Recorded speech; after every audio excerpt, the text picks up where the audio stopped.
이제 하나님 말씀을 받겠습니다. 이 시간 우리에게 주신 하나님 말씀은 룻기 4장 13절에서 17절 말씀입니다. 구약성경 407쪽에 있습니다. 룻기 4장 13절에서 17절까지 말씀을 우리 한 절씩 교독하도록 하겠습니다. 이에 보아스가 룻을 맞이하여 아내로 삼고 그에게 들어갔더니 여호와께서 그에게 임신하게 하심으로 그가 아들을 낳은지라.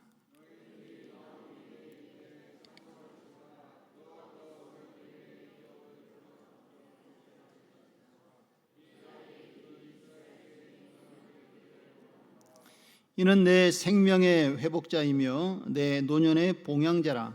곧 너를 사랑하며 7 아들보다 귀한 내 며느리가 낳은 자로다 하니라. 그의 이웃 여인들이 그에게 이름을 지어주되 나오미에게 아들이 태어났다 하여 그의 이름을 오벳이라 하였는데 그는 다윗의 아버지인 이새의 아버지였더라. 아멘. 할렐루야.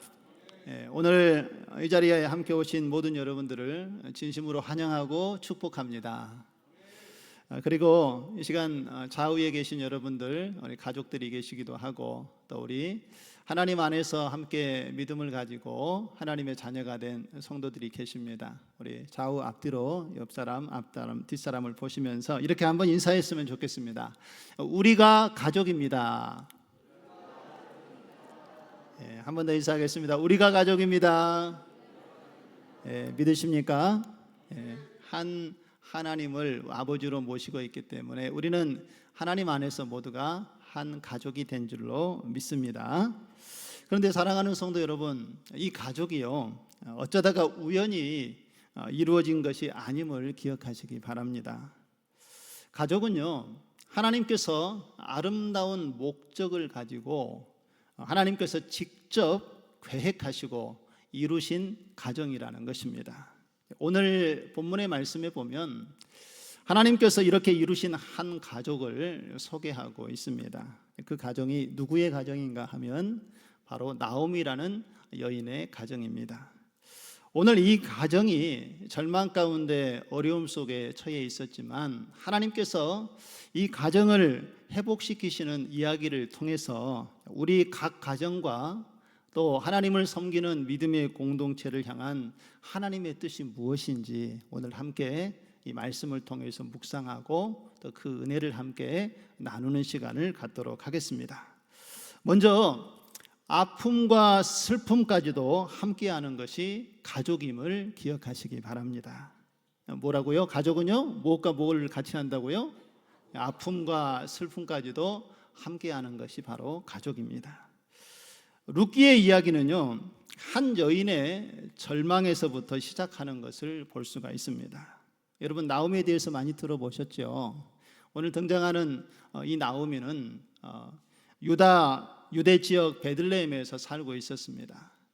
그런데 이 베들레헴 지역에 큰 흉년이 들었습니다. 먹을 것이 없고 생활이 공공해지자 이 나오미가 자기의 남편 엘리멜렉 그리고 2 아들을 데리고 이스라엘 땅을 떠나서 좀 풍족한 땅인 이 모압이라는 이방 땅으로 이주를 하게 됩니다.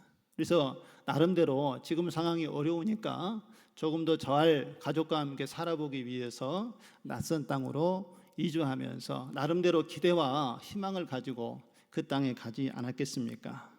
그런데 그 희망을 품고 갔던 그 이주한 모압 땅에서 참 어려운 일을 당하게 되죠. 먼저는 남편이 먼저 죽게 되고요. 그리고 결혼한 2 자녀가 다 그 모압 땅에서 죽게 되었다는 것입니다. 여러분 자신이 의지했던 남편 그리고 2 아들이 다 죽게 되고 또 그가 살고 있었던 땅이 자기 고향도 아니고 이방 땅이었으니 얼마나 그의 마음에 절망감이 컸겠습니까? 제가 미국에서 이렇게 장례 지내는 것을 참여했던 적이 있는데 한국에서 지내는 장례의 느낌과 미국에서 이렇게 한인들이 장례 지내는 모습이 조금 다르게 느껴졌습니다. 그래도 한국에서 장례를 지내면 한국 사람들 가까운 지인들이 모여서 이렇게 위로해 주면 좀 격려가 되는데, 마찬가지로 미국에서 장례식을 치르면 지인들이 와서 이렇게 위로와 격려를 해 주는데 좀 느낌이 달라요. 우리 땅이 아니라 이방 땅에 와서 살다가 가족을 잃고 이렇게 장례를 하다 보니까 왠지 모를 그 슬픔이 더 느껴지는 것을 경험을 했습니다. 오늘 이 나오미의 심정이 어떻겠습니까?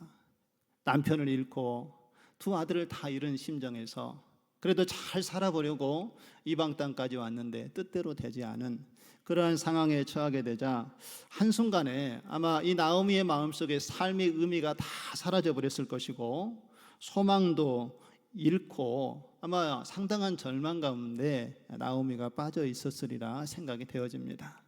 이 나오미의 마음의 생각이 표현이 오늘 룻기 1장 20절에서 21절에 보면은 잘 표현되어져 있습니다. 20절의 말씀에 보면 나오미가 그들에게 이르되 나를 나오미라 부르지 말고 나를 마라라 부르라. 이는 전능자가 나를 심히 괴롭게 하였음이니라. 21절은 같이 한번 읽어보실까요? 내가 풍족하게 나갔더니 여호와께서 내게 비어 돌아오게 하셨느니라. 여호와께서 나를 징벌하셨고 전능자가 나를 괴롭게 하셨거늘 너희가 어찌 나를 나오미라 부르느냐 하니라 라고 이야기를 합니다. 여러분, 이름에는 좀 뜻이 있지요. 이 나오미라는 이름의 뜻은요, 기쁨이라는 뜻입니다. 즐거움, 기쁨의 사람이라는 이름의 뜻을 가지고 있는데, 나오미가 지금까지 자신의 삶의 여정을 돌이켜 보니까 너무 이름과 걸맞지 않는 상황에 놓여 있는 거예요. 그래서 나를 나오미라고 부르지 말고 뭐라고 부르라고 그랬습니까? 마라라고 이렇게 불러달라는 거예요. 이 마라라는 말의 의미는요, 쓴, 괴로운, 모진 고통, 이런 의미가 담겨져 있습니다. 그러니까 나오미가 자신을 마라라고 불러달라고 하는 이 표현에는 지금 현재 나오미가 어떤 상황에 처해 있는지 자신의 심정을 잘 표현하고 있는 것을 볼 수가 있습니다. 그러면서 21절에 보면은 그 이유에 대해서 좀 더 자세하게 설명을 하고 있지요. 내가 풍족하게 나갔더니 여호와께서 내게 비어 돌아오게 하셨느니라 라는 이런 표현만 보아도 지금 나오미가 어떠한 처지에 놓여 있는지 잘 알 수가 있습니다. 아마 이런 마음 아니었겠습니까? 나는 이제 텅 비어 있습니다. 나는 지금 아무것도 가진 것이 없습니다. 오히려 나에게 남은 것은 이제 괴로움뿐입니다 라는 이런 고백이 오늘 나오미의 이 고백 속에 마음이 표현되어져 있는 것을 볼 수가 있습니다. 얼마나 절망스러운 표현입니까? 그런데 여러분, 오늘 나오미가 중요한 것 한 가지를 놓치고 있다라는 것을 오늘은 주목해 보아야 할 것입니다. 왜냐하면요, 그 나오미의 곁에는 룻이라는 여인이 있었기 때문에 그렇습니다. 룻은 어떤 여인입니까? 당시에 모압 지방에 사는 이방 여인이었고 나오미의 아들과 결혼을 했지만 그의 아들이 죽어서 홀로 가부가 되어진 그런 나오미의 며느리였습니다. 그런데 나오미가 자신의 처지와 그리고 이미 남편을 잃어 홀로 된 이 룻의 처지를 보니까 얼마나 기구했겠습니까? 그러면서 그의 며느리에게 나오미가 이렇게 이야기를 합니다. 나를 떠나거라. 나와 함께하면 너에게도 나의 괴로움이 전해지고 그런 괴로움만이 너에게 남지 않겠느냐 하면서 자기를 떠나서 이제 새로운 삶을 살라라고 이렇게 이야기를 합니다. 그런데 여러분, 놀라운 것은요, 오늘 룻이 어머니 나오미의 이야기를 듣고 오늘 이렇게 대답을 합니다. 룻기 1장 16절의 말씀을 한번 보실까요? 룻이 이르되 내게 어머니를 떠나며 어머니를 따르지 말고 돌아가라 강권하지 마십시오. 어머니가 가는 곳에 나도 갈 것이고요, 어머니가 머무는 곳에 가서 나도 머물 것이고, 어머니의 백성이 나의 백성이 되고 어머니의 하나님이 나의 하나님이 될 것입니다. 할렐루야. 룻이 이렇게 어려운 환경 속에서도 그 어머니가 처해 있는 아픔과 상황을 돌아보면서 어머니에게 이렇게 대답을 했습니다. 절망 가운데 있었던 어머니 나오미가 얼마나 위로와 힘이 되는 말이었겠습니까? 어머니는 그래도 룻을 그냥 보내려고 합니다. 그런데 룻이 밀어낸다고 그렇게 떠날 사람이 아니었던 것을 볼 수가 있지요. 여러분, 계산적으로 생각을 하면 만일에 여러분들이 룻이었다면 어떤 결정을 하시겠습니까? 홀로 젊은 나이에 남편도 잃고 그렇게 살아가는 상황을 계속 유지할 것인가? 그런데 어머니를 버리고 떠나는 것도 도의적인 책임을 짓지 않는 것 같아서 마음이 무거운데, 그나마 오늘 어머니가 자기를 보내주겠다라고 이야기를 하니 지금 상황대로 자신의 삶을 계산적으로 생각을 해보면 룻의 입장에서는 그냥 어머니의 말대로 떠나는 것이 그의 삶에 유익한 삶 아니었겠습니까? 그런데 룻은 젊고 새로운 삶을 추구하는 것이 아니라 어머니와 하나님 앞에서 신실함을 선택했던 것을 볼 수가 있습니다. 사랑보다 더 깊은 하나님 앞에서 맺어진 그 하나님의 언약의 관계를 그가 믿고 그런 선택을 룻이 하게 되었다라는 것을 오늘 우리에게 말씀을 해주고 있습니다. 사랑하는 성도 여러분, 우리도 오늘 이 롯과 같은 마음이 필요한 줄로 믿습니다. 오늘 시대에 우리가 살아가다 보면 우리의 가정에도 얼마나 어려운 일들이 많습니까? 그 어려움이 깊어지면 가정이 거의 무너질 지경에 놓일 때도 있고요. 또 우리가 섬기고 있는 여러 공동체의 모임 가운데에도 아픈 상처가 있고 그 상처 때문에 우리가 어려움을 겪을 때도 있습니다. 또 사람들과 관계를 하다 보면은 이 관계가 깨어지고 무너지는 가운데에 또 마음의 불편함이 느껴질 때가 있지요. 이럴 때 우리는 어떻게 해야 되겠습니까? 그럴 때마다 우리는 포기하지 않고 하나님의 사랑을 가지고 사랑 안에서 인내하고 오늘 룻과 같이 하나님께서 회복하실 일들을 기대하고 그곳에 함께 있어주는 사람, 하나님께서는 바로 그러한 사랑을 가지고 있는 사람을 기뻐하신다는 것을 기억하시기 바랍니다. 오늘 말씀을 듣고 있는 우리 모두가 이런 룻과 같은 마음으로 우리의 가정을 사랑하고 섬기고 우리가 섬기고 있는 교회와 공동체를 함께 섬기며 살아갈 수 있는 저와 여러분들이 되어지기를 주님의 이름으로 축원드립니다. 두 번째로 우리가 서로 만나서 한 가족이 된 것은요, 하나님의 섭리임을 기억하시기 바랍니다. 오늘 룻과 나오미는 이제 그런 어려운 상황 속에서 모압에서 생활을 하다가 이제 이스라엘 땅으로 고향으로 나오미의 고향으로 다시 돌아오게 됩니다. 그런데 이 땅에 기반이 있습니까? 아무것도 없죠. 그래서 룻이 어머니를 봉양하고 또 자신도 살기 위해서 밭으로 나가서 떨어진 이삭을 줍기 시작합니다. 그리고 우연히 그 밭에 이삭을 줍다가 보아스라고 하는 사람의 밭에 이르게 됩니다. 그런데 이때 하나님의 놀라운 섭리가 나타나게 되지요. 룻기 2장 3절과 4절의 말씀을 한번 보실까요? 룻이 가서 베는 자를 따라 밭에서 이삭을 줍는데 우연히 엘리멜렉의 친족 보아스에게 속한 밭에 이르렀더라. 4절 같이 읽습니다. 마침 보아스가 베들레헴에서부터 와서 베는 자들에게 이르되 여호와께서 너희와 함께 하시기를 원하노라 하니 그들이 대답하되 여호와께서 당신에게 복 주시기를 원하나이다 하니라. 할렐루야. 여러분, 룻이 우연히 보아스에게 속한 밭에 이르렀다라고 오늘 성경에서는 이야기를 하고 있지요. 그런데 바로 그때 그 마침 보아스가 그 밭에 나타나서 룻을 보게 된 것입니다. 그런데 여러분, 우리의 눈에 비춰질 때에는 이 사건이 우연히 일어난 것처럼 보이지만 하나님께서는 오늘 4절에 보니까 마침 보아스가 베들레헴에서부터 와서 베는 자에게 이르렀다라고 말씀하고 있는 것을 보면 이것은 하나님께서 그때에 맞춰서 그 순간에 준비하셔서 보아스를 보내셨다라는 것을 알 수가 있습니다. 하나님께서 그 밭도 예비하시고 그 시간도 준비하시고 그 만남도 이미 계획하시고 미리 준비하신 가운데 일어난 사건이었음을 오늘 우리에게 말씀을 하고 있다는 것이지요.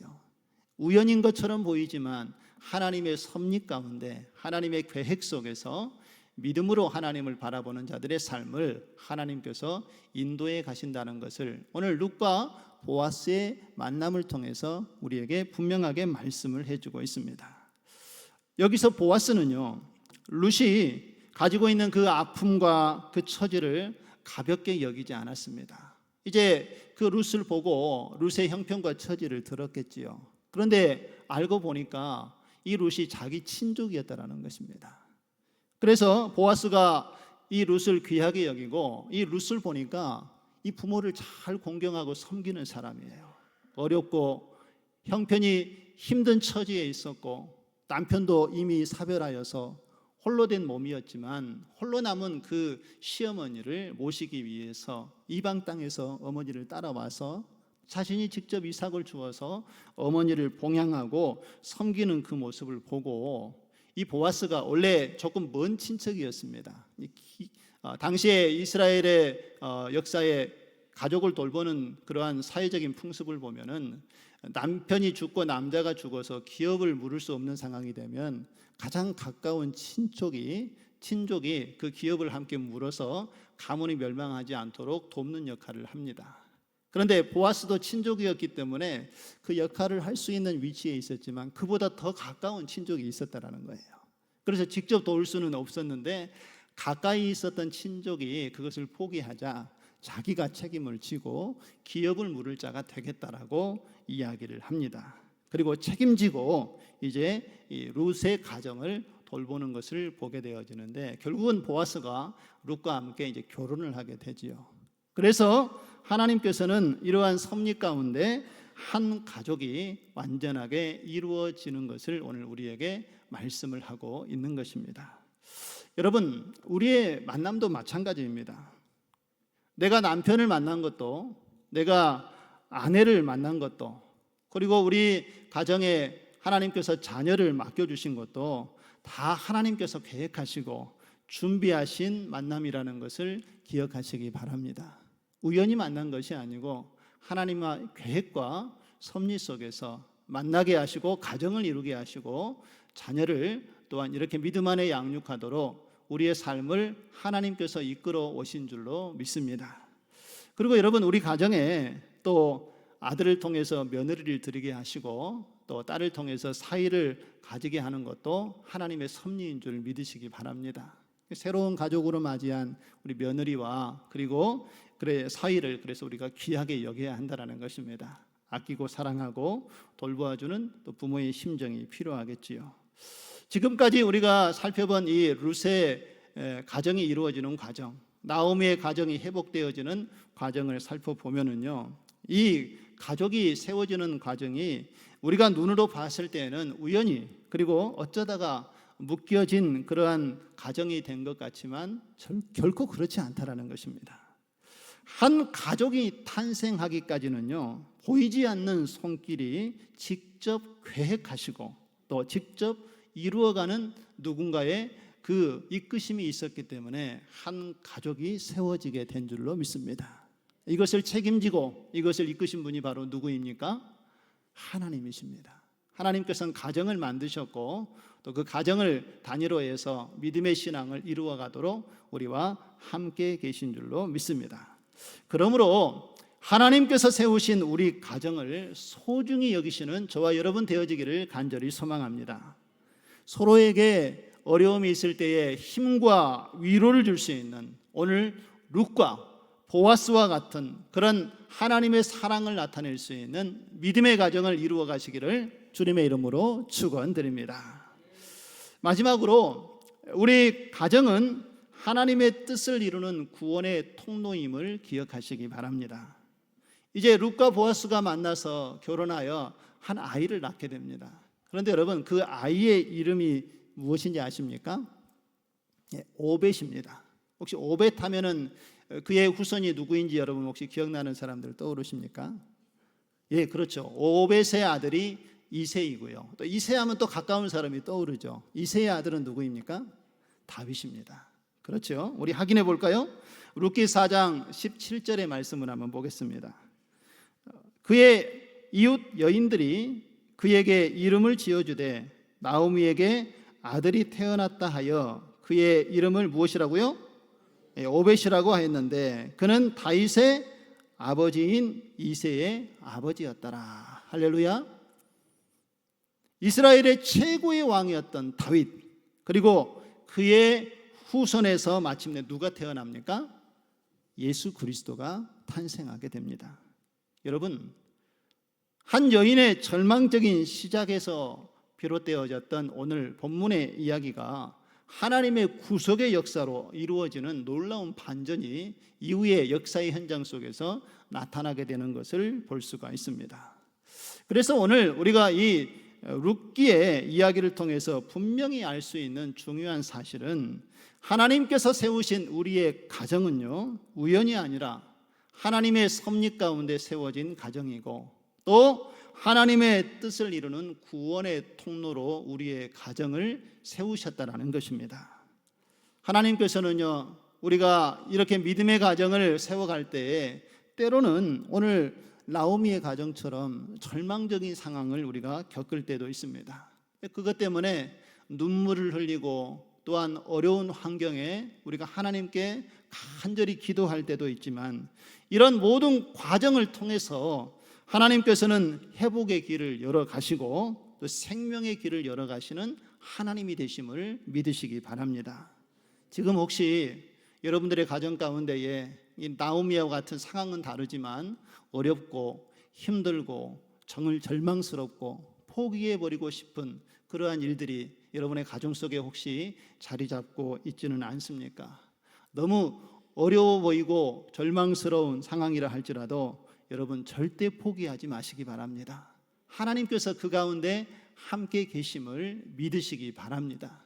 그리고 모든 상황을 하나님께 맡기시기 바랍니다. 하나님께서는 그 상황을 하나님께서 도우시고 또 인도하여 주셔서 가정을 아름답게 지키고 하나님께서 원하시는 가정으로 우리의 삶을, 가정을 이끄시고 인도해 주실 줄로 믿습니다. 오늘 본문의 말씀을 통해서 그러면 하나님께서 우리는 어떠한 가정을 이루어가기 원하시겠습니까? 각자 여러분의 가정의 형편과 상황은 다르겠지만 오늘 저는 두 가지를 함께 이 말씀을 통해서 우리의 삶 가운데 가정 안에서 또 실천하며 섬기는 가정이 되기 원합니다. 먼저 우리 가정이 롯과 같이 서로를 돌아볼 수 있는 가정이 되어지기를 간절히 소망합니다. 어려운 문제가 있을 때에 그것 때문에 절망하고 포기하지 마시고요, 하나님께 상황을 맡기시고 그것 때문에 가정을 버리고 떠나지 마시고 하나님을 향하여서 우리에게 계획하신 일들이 무엇인지 믿음의 눈으로 바라보시고 하나님과 끝까지 동행하시는 가운데 가정을 회복해 하시는, 또 가정을 통하여서 구원의 통로로 삼으셔서 하나님의 일들을 이루어 가시는 하나님의 놀라운 은혜를 경험할 수 있는 룻과 같은 저와 여러분 되어지기를 주님의 이름으로 축원드립니다. 그리고 우리가 서로에게 또한 보아스가 되어주기를 소망합니다. 어려운 환경 속에 룻을 바라보았고 또 룻의 그 형편과 처지를 돌아보면서 보아스가 사랑의 책임을 지고 또 그것을 행동으로 옮기고 희생으로 그 사랑을 보여주었던 것처럼 우리 사랑하는 모든 성도들이 가정 안에서 우리 신창동 교회 믿음의 공동체 안에서 서로 보아스와 같이 롯과 같이 서로를 사랑하며 섬기는 가운데에 하나님께서 원하시는 믿음의 가정 공동체 또 믿음의 교회 공동체를 주님 안에서 함께 세워가기를 간절히 소망합니다.